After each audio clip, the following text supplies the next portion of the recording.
Okay fine. So আমরা আরেকবার শুরু করলাম আমাদের নোট.js এর কাজগুলো। তো আমরা লাস্ট পর্যন্ত যতটুকু করেছিলাম যে আমরা বেসিক ডাটা সেভ আপডেট দিলে যেটাকে আমরা ক্রুড বলি আর কি, সেটা আমরা কমপ্লিট করতে পেরেছি বেসিক ডাটা দিয়ে শুধুমাত্র। হ্যাঁ, তো আজকে আমাদের টার্গেট হচ্ছে যে আমরা এখানে আমরা ফাইল মাল্টিপার্ট ফাইল নিয়ে কাজ করব, বিশেষ করে ইমেজ নিয়ে কাজ করতে চাচ্ছি। তো ইমেজ নিয়ে কাজ করতে হলে যেটা করতে হবে আমাদের এখানে ইমেজকে বা ফাইল আপলোডিং বা এনকোডিং বা মাল্টিপার্ট এই সিস্টেমটাকে আমাদের এই প্রজেক্টের মধ্যে এনাবেল করতে হবে। তো এনাবেল করতে হলে যেটা করতে হবে আমাদের একটা ডিপেন্ডেন্সি ইনস্টল করতে হবে। তো চলেন আগে আমরা ডিপেন্ডেন্সিটা ইনস্টল করে ফেলি। হ্যাঁ, তাহলে আমরা টার্মিনালটাকে এখানে ওপেন করলাম। সো আমরা যে ডিপেন্ডেন্সি ইনস্টল করব সেটা হচ্ছে মাল্টার। হ্যাঁ, তো আমরা দিলাম npm ইনস্টল মাল্টার, এটা দিয়ে আমরা এন্টার প্রেস করে দিলাম, ও ইনস্টল হতে থাকুক। হয়ে গেছে অলরেডি। তো আমরা আগে তো জানি এই মাল্টারটা আসলে কী জিনিস। হ্যাঁ, তো আমরা জানি যে মাল্টারটা আসলে কি, হোয়াট ইজ মাল্টার। তো বলতেছে মাল্টার ইজ আ নোট.js middleware used for handling file upload, especially image, videos or documents in your Express app. কারণ আমরা কিন্তু অলরেডি নোট.js এর মধ্যে এক্সপ্রেসকে ইনস্টল করে নিয়েছি। So it works with routes that accept multi-part form data. So আমরা already জানি what is multi-part form data, okay? Which is the encoding type used when you upload file through an HTML form or tools like Postman, Angular or Android. কারণ আমাদের ultimate target তো এটাই, কি যে আমরা এখান থেকে এপিআই বানাবো, সেটা আমরা কোনো ইউআই ল্যাঙ্গুয়েজ হোক বা মোবাইল অ্যাপ্লিকেশন হোক সেখান থেকে এটাকে কনজিউম করব। তো এই জন্য আমরা মাল্টারটাকে এখানে ইনস্টল করে নিলাম। ওকে, তাহলে এবার যেহেতু ইনস্টল হয়ে গেছে, আমরা এবার আমাদের পরবর্তী কার্যক্রম যেটা সেটা কমপ্লিট করব। ইট মিনস আমরা আমাদের এইখানে এই মাল্টারটাকে আমরা ইম্পোর্ট করলাম আমাদের আগের ভাষা অনুযায়ী। হ্যাঁ, আচ্ছা, আরও একটা জিনিস ইম্পোর্ট করতে হবে, সেটা আমরা আমাদের index.js এর কাছ থেকে নিয়ে নেব, সেটা হচ্ছে পাথ। কারণ এখানে পাথ লাগবে, কোন পাথে কোথায় কি আছে এটা আমাদেরকে নির্দেশ করতে হবে। তো সো যার কারণে এই পাথটাও আমাদের লাগবে, এইটাকেও আমরা এখানে নিয়ে নিলাম। তো ফাইন, আমাদের কি বলে যেই ইম্পোর্টগুলো দরকার ছিল সেগুলো আমরা অলরেডি করে ফেললাম। ফাইন, আমরা আরেকটা ইম্পোর্ট নিয়ে নিচ্ছি এখানে, সেটা হচ্ছে কি এফএস ফাইল সিস্টেম, যেটা মূলত আমাদের ফাইল নিয়ে কাজ করার জন্য হেল্প করবে, হেল্পার হিসাবে। ওকে, আমরা কনফিগার করব যে আমাদের আসলে এই ডিরেক্টরিটা আদৌ আমাদের সিস্টেমের মধ্যে আছে কি না। তো এটার জন্য আমরা কিছু কোড লিখলাম, কনস্ট আপলোড ডিরেক্টরি, ওই যে পাথ যেটা নিয়েছিলাম সেটাকে ইউজ করলাম, জয়েন ডিরেক্টরি নেমটা কি হবে, uploads/user। তো বলতেছে ইফ এফএস এক্সিস্ট সিঙ্ক্রোনাইজ, মানে এই ডিরেক্টরিটা যদি থাকে তো ভালো, যদি না থাকে তাহলে কি করবে, ও কি করবে, এই আপলোড ডিরেক্টরিটা আমাদের জন্য তৈরি করে দেবে, যেমনটা আমরা স্প্রিংয়ে করেছিলাম, মনে আছে নিশ্চয়ই। ঠিক আছে, আমরা আমাদের সেই মাল্টারটাকে এখানে ইউজ করব। তো ইউজ করার জন্য দেখেন আমরা কী করতেছি, আমরা স্টোরেজটাকে কনফিগার করতেছি মূলত। তাহলে আমরা একটা কনস্ট ভেরিয়েবল নিলাম স্টোরেজ মাল্টার ডট ডিস্ক মানে স্টোরেজ। সো মাল্টারটা কিন্তু এখন ইউজ করলাম আমরা, তখন আমরা ইউজ করিনি। হ্যাঁ, সো প্রথমে আমরা যেটা করলাম ডেস্টিনেশন, রিকোয়ার্ড ফাইল, সিভি, এই তিনটা হচ্ছে তার প্যারামিটার, সেগুলোকে আমরা দিবই। দেখেন এখানে কিন্তু বলাই আছে। হ্যাঁ, সো এটা ছাড়া কোনো উপায় নেই। সো আমরা দিলাম সিভি নাল, আর হচ্ছে গিয়ে আপলোড ডিরেক্টর, মানে সেভ টু আপলোড ইউজার, মানে এই ফোল্ডারের মধ্যে মূলত আমরা আপলোডটাকে কনফার্ম করতে চাচ্ছি, এই জন্য আগে আমরা এটাকে কনফিগার করে নিলাম।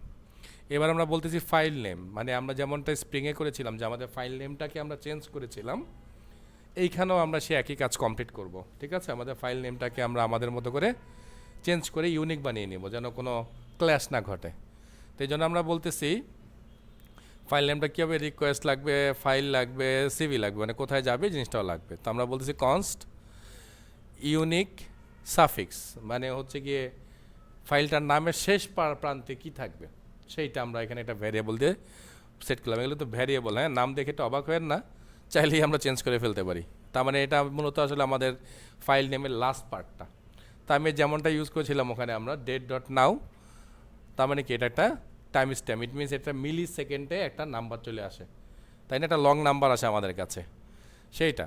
এবার আমরা দিলাম extension path dot extension name file dot original name, তার মানে আমরা অরিজিনাল নেমটাকে এখানে নিয়ে আসবো। এনে এবার আমরা বের করবো ইউজার নেম, মানে যদিও এখানে ইউজার নেমটা আমরা একটু চেঞ্জ করবো, আচ্ছা এটাকে ঠিক করতেছি, এটা এখানে ঠিক করবো না, দুঃখিত, এটা আমরা পরে ঠিক করে নেবো। So user name it means আমরা যে নামটা চাই সেই নামটাকে আমরা এখানে দিব, হ্যাঁ। তারপর আমরা রিকোয়েস্ট বডি ডট নেম, তার মানে ওই রিকোয়েস্ট বডিতে যে নামটা আসবে সেই নামটাকে আমরা মূলত এখানে ইউজার নেমে পাঠাচ্ছি। যদি এটা না হয় তাহলে আমরা বলবো request body name replace. Replace কেন করব? রিপ্লেস করব এই কারণে, যদি আমাদের নামের অংশ 2টা 3টা থাকে তাহলে তো মাঝখানে স্পেস চলে আসবে। সো আমরা যদি এটাকে এখান থেকে কন্ট্রোল না করি তাইলে ওখানে প্রশ্নবোধক চিহ্ন চলে আসে, মনে আছে নিশ্চয়ই আপনাদের। তো আমরা বলতেছি যে না, কোনো স্পেস যদি থাকে সেটাকে আমরা আমাদের মতো ঠিকঠাক করে নেব। এই জন্য আমরা বলছি যদি স্পেস থাকে মাঝখানে তুমি এখানে আন্ডারস্কোর দিয়ে দাও, আর যদি এগুলো কিছুই না হয় তাহলে সবার শেষে তুমি ইউজার দিয়ে দাও। মানে ইউজার নেম যদি সে খুঁজে না পায় কোনো কারণে, এটা কিন্তু টার্নারি অপারেটর, খেয়াল করছেন তো?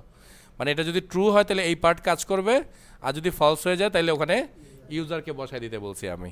নাম না পারে তো কী করবো, তো কিছু করার নেই, কিছু তো করতে হবে। এবার আমি ফাইনাল নাম তৈরি করতেছি, আমি বলছি সিবি নাল, এই আমার ফাইলের নাম। সো ফাইলের নাম কি? User name underscore unique suffix, তারপর হচ্ছে গিয়ে এক্সটেনশন, মানে ফাইলটা কি জেপিজি কিনা পিএনজি কিনা এইটাকেও আমরা এখানে মার্ক করে রাখবো। ওকে, তো দেখেন আমরা একটা স্যাম্পল দিয়ে রাখছি, যেমন এরকম একটা নাম হতে পারে, তারপর এরকম একটা ইউনিক নাম্বার হতে পারে, তারপর ডট দিয়ে জেপিজি হতে পারে। ইট মিনস আমরা পুরো ফাইল নেম ফাইলটাকে একটা প্রসেসিংয়ে নিয়ে নিলাম, যেমনটা আমরা স্প্রিংয়ে করছি। সো এটার এত ব্যাখ্যা আমার মনে হয় না আপনাদের দরকার আছে। তো আমাদের কনফিগারেশন ডান। তাহলে এবার আমরা আমাদের এই সেভের যে পার্টটা আছে এই পার্টটাকে আমরা একটু ঠিকঠাক করি, কারণ এখানেও তো আমাদেরকে ইমেজের কথাটা বলতে হবে।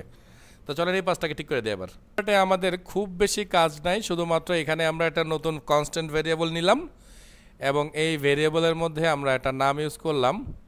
আচ্ছা ফটো, তো এখানেও ফটো, এখানেও ফটো। আচ্ছা আমি এটা একটু নামটা চেঞ্জ করি, হ্যাঁ সরি, ইউজার ফটো দিলাম। আচ্ছা সরি, একটা জিনিস আমরা চেঞ্জ করি, দুঃখিত, এটা আমাদের এখানে লাগবেই না, কারণ আমরা তো এটাকে রিকোয়েস্ট বডিতে পাঠাচ্ছি না, কারণ এটা আমাদের পাঠাইতে হবে কি মাল্টি পার্টে, তাই না? সো মাল্টি পার্টের জন্য আলাদা একটা কনফিগারেশন আছে, সেটা আমরা কমপ্লিট করি, সরি। তো এটার জন্য আমরা যেটা করব, এই জায়গাটার মধ্যে আমরা এটা কনফিগার করে দিলাম, ভয়ের কিছু না, এটা কমা দিয়ে দিলে ঠিক হয়ে যাবে আশা করি, হ্যাঁ।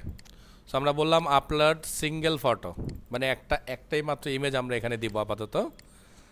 তো এখানে তো ফটো নামে আমরা অলরেডি ফাইল নিয়ে নিলাম। সো এই ভেরিয়েবলের মধ্যে আমরা যেটা করব, যে রিকোয়েস্টের মধ্যে ফাইল, যে ফাইলটা আসবে সেই ফাইলটা আমরা রিসিভ করব, এবং ফাইলটা কোথায় যাবে সেই ডিরেক্টরিটার নাম, সে আপলোড ডিরেক্টরিটার কথা আর বলতে হয় না, তারপরে চাইল্ডের কথা বলতে হবে আমাদের।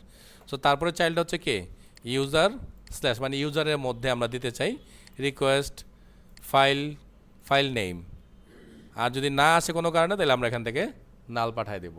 তার মানে আমরা কি করতেছি মূলত, মানে ইমেজটা কোথায় আছে, কি নামে আছে, সেইটাকেই তো আমরা ডাটাবেজে স্টোর করি নাকি, তাই তো নাকি? ডাটাবেজে তো আমরা শুধু নামটাই রাখি, আর ইমেজটা তো আমরা আমাদের মানে আমাদের প্রজেক্টের যে ফোল্ডার বা ডিরেক্টরিটা থাকে সেইখানে আমরা এটাকে স্টোর করে রাখি, তাই তো? সো আমরা তাই করলাম এখানে। আর এই ফটো যেটা আমরা এখান থেকে রিসিভ করলাম সেই ফটো কিন্তু আমরা এখানে পাসও করে দিলাম। তার মানে যদি আমাদের আগের সিস্টেম প্রপারলি কাজ করে তাহলে ফটো আমরা পাবো, এবং সেই ফটোটাকে আমরা এটার মাধ্যমে ডাটাবেজে পাঠাতে পারবো ইনশাল্লাহ। এটা হ্যাঁ, এই প্যারামিটারের মধ্যে কয়টা পার্ট দিতে পারবো সেটা স্যার কিন্তু এই যে এখানে লিখিয়ে দিছি আমি, যে এইগুলো আমি তাকে পাস করব অ্যাজ এ প্যারামিটার হিসাবে। স্যার সো চলেন আমরা একটু দেখি আবারও। তো আমরা ইমেজটাকে এখানে পৌঁছায় দিলাম, যদি সব ঠিকঠাক থাকে আশা করি কাজ করবে। সো আমাদের রিড মেথডে কোনো সমস্যা নেই, রিডে তো এটাতেই চলবে, তাই না? আচ্ছা তাইলে আমাদের ডিলিট আপডেটে, মানে ডিলিটেও সমস্যা নেই, আমাদের কাজ হচ্ছে আবার একটু আপডেটে, কাজ আপডেটও আমাদেরকে ইমেজটাকে বুঝাই দিতে হবে, তাই না? তো চলেন এটাকে আমরা ঠিকঠাক করে নিই। তো এখানেও আমরা একই রিকোয়েস্ট কমপ্লিট করব, কারণ যেহেতু আমাদেরকে ইমেজ মাল্টিপার্ট এখানেও পাঠাইতে হবে।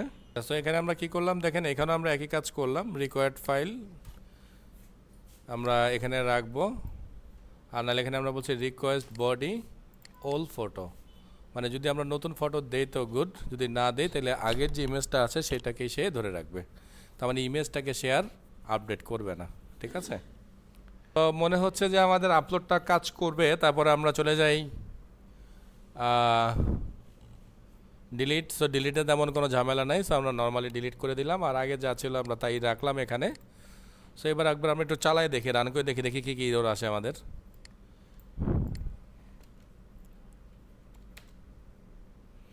কিছু ইরর তো আমরা পাইছি, upload is not defined. So দেখি কি কোনো কোথায় ডিফাইন করি নেই। আচ্ছা, আমরা একটু যেটা করবো যে আমরা এখানে নতুন একটা ডিরেক্টরি ওপেন করে দিই আপলোড নামে। এটা বের করে ফেললাম এখনই, নেন। সো আপলোড নামে একটা ফোল্ডার আমরা বানায় দিলাম। এবার একবার একটু রান করে দেখি দেখি কী ইরর দেয় এবার।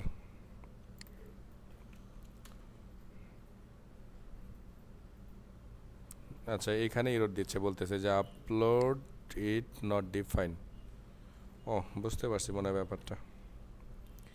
মানে হচ্ছে এখানে যে আমরা আপলোড কথা লিখছি না, কই জানো, এই যে আপলোড কথাটা লিখছি না, এটাও চিনতে পারতেছে না, দাঁড়ান। আচ্ছা, আমরা একটা লাইন মিস করেছি, সেটা আমরা একটু লিখে নেই। এখানে আমরা স্ট্যাটিক একটা ওই যে ফর্ম আপলোড ফোল্ডারের এই জায়গাটাকে আমরা এখানে অ্যাটাচ করে দিলাম আর কি, আরও একবার, যেন রাউটার হিসাবে এই জায়গাটাকে চেনা যায় আর কি। কারণ আলটিমেটলি তো আমরা যখন ডাটা দেখতে চাইবো তখন এই রাউটারটা থেকে ডাটা আসবে, এটাকে আমরা এনাবেল করলাম। সো এবার একবার চালাই দেখি, তারপরে আমার মনে হচ্ছে ইরোর্স এখনও সলভ হয় নাই, হয়ে যাবে। হ্যাঁ হ্যাঁ, সেটা দাঁড়ান দেখি। Upload is not define anonymous, এই যে এখানে বলতেছে আপলোডটা ইউজ করা পারফেক্ট হয়নি আমাদের। আচ্ছা, আমি চেক করি এটা কী ভুল করছি এই জায়গাটায়। আমি এটার নাম স্টোরেজ না দিয়ে এটার নাম আমি দিচ্ছি আপলোড। ওকে, আর আসলে এই মেথড এটাকে আমরা মূলত এখানে ইউজ করতেছি।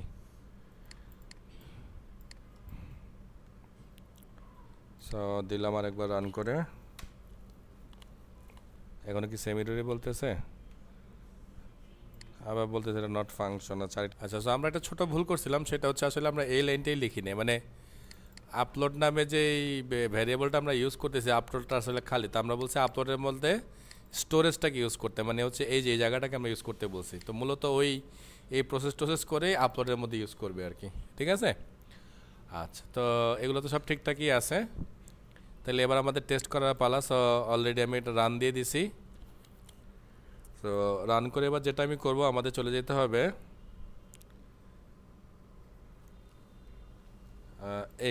এখানে এসে আমরা দেখেন ডাটাগুলোকে কিভাবে দিলাম, একটু ডিফারেন্ট স্টাইলে দিতে হইলো, কিছু করার নাই। কারণ যেহেতু এখানে আমাদের কোনো মডেল নাই, এই জন্য আমরা ফর্ম ডাটাতে আসলাম। যতগুলো ফিল্ড আছে আমাদের সবগুলো ফিল্ড আমরা এখানে লিখে দিলাম এবং তার এগেনস্টে তার ভ্যালু, ঠিক আছে। আর যেগুলো টেক্সট, ওগুলোকে আমরা এরকম টেক্সট আকারে পাঠাইলাম, আর একটা শুধু মাল্টিপার্ট, এই জন্য এটাকে আমি মাল্টিপার্ট দিয়ে পাঠাইলাম আর কি। তো আমি একটু ইমেলটাকে এবার চেঞ্জ করে দিই আবার, কারণ ইমেলটা যেহেতু আমাদের ওখানে ইউনিক করা আছে, আমি একটু বড় করে দিলাম, সেন্ড করলাম। সো মনে হচ্ছে সেভ হইল, সেই যে দ্বিতীয়টা সেভ হয়ে গেছে, কিন্তু ইমেজের নাম কিন্তু চেঞ্জই আছে, এটা নিয়ে টেনশন করার দরকার নেই, বিকজ যেহেতু আমরা টাইম স্ট্যাম্প ইউজ করছি। ওকে, দেখলাম যে সাকসেসফুলি কিন্তু আমাদের এই আপলোড ডিরেক্টরিতে ইউজার ফোল্ডারে আমরা ইমেজ করে পেয়েছি, যেহেতু আমরা একই ইমেজ বারবার পাঠিয়েছি, সো একই ইমেজে আমরা পেয়েছি, কিন্তু আমাদের কিন্তু এখানে এই নামগুলো কিন্তু ইউনিক হয়ে গিয়েছে। তার মানে আমাদের যে কষ্টটা ছিল সেটা আমরা সফল করতে পারছি। ওকে, তো আমরা একটু আপডেট রিকোয়েস্ট করে দেখি, চেক করে যে আপডেটটা কাজ করে কিনা। আমরা কি করব, নামটাকে পুরো এখন চেঞ্জ করি, রহিম খান দিলাম। ইমেজটাকে আমরা চেঞ্জ করে দিতেছি, অন্য একটা ইমেজ দিব আমরা এখানে, অ্যাঙ্গুলারের ইমেজটা দিলাম এখানে। হ্যাঁ, দিলাম অ্যাঙ্গুলারের ইমেজ, সব কিছু ঠিকঠাকই আছে, দিয়ে আমরা সেন্ড করি, দেখি কি বলে। ওকে, সো বলছি ইউজার আপডেট সাকসেসফুলি। তাহলে আমরা যদি একটু গেটটাকে কল করি, কোনটাই যে আমরা এটাকে চেঞ্জ করেছি, যে নাম চেঞ্জ হয়েছে কিন্তু, ঠিক আছে। আচ্ছা, ছবি চেঞ্জ হয়েছে কিনা সেটা আমরা একটু দেখি আবার। হ্যাঁ, তার মানে আগের ছবিটা কিন্তু ডিলিট হয় না, তো আমাদেরকে এখানে আগের ছবিটাকে আবার ডিলিট করার ব্যবস্থা করতে হবে, কিন্তু আমরা যেটা চেয়েছি সেটা এসেছে। ওকে, তাহলে মোটামুটি আমাদের ছবি সহ যেটা দেখার কাজ ছিল সেটা কিন্তু আলহামদুলিল্লাহ আমরা সাকসেসফুলি শেষ করলাম।